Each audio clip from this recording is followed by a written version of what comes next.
आज रावपुरा विस्तार में संस्था वसाहट में गवर्नमेंट सर्वेंट का चुनाव किया गया। शहर के रावपुरा विस्तार में संस्था वसाहट में गवर्नमेंट सर्वेंट का चुनाव हुआ, जिसमें काफी संख्या में कर्मचारियों ने भाग लिया था। Government credit and cooperative society ने कारोबारी सभ्यों 4 वर्षनी जो व्यवस्था मंडल जो चूंटाय छे आनी चूंटणीનું आयोजन કરવામાં આવ્યો છે।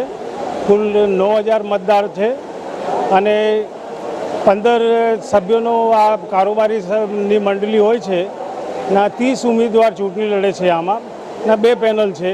એક પેનલ ઉગતા સૂરજને નામથી લડે છે ના બીજાનો ચુનાવ ચિહ્ન પતંગ છે। બહુ શાંતિથી મતદાનનો આયોજન કરવામાં આવ્યો છે અને લોકોનો બહુ સારો સહકાર મળે છે અને સાંજ સુધી આશા રાખી છે કે શાંતિથી ઓછામાં ઓછો 60 થી 65% મતદાન થશે। રિઝલ્ટ મતગણના કાલે સવારે રાખવામાં આવી છે 9 વાગ્યાથી ના 2 વાગ્યા સુધીમાં રિઝલ્ટ બહાર પડશે।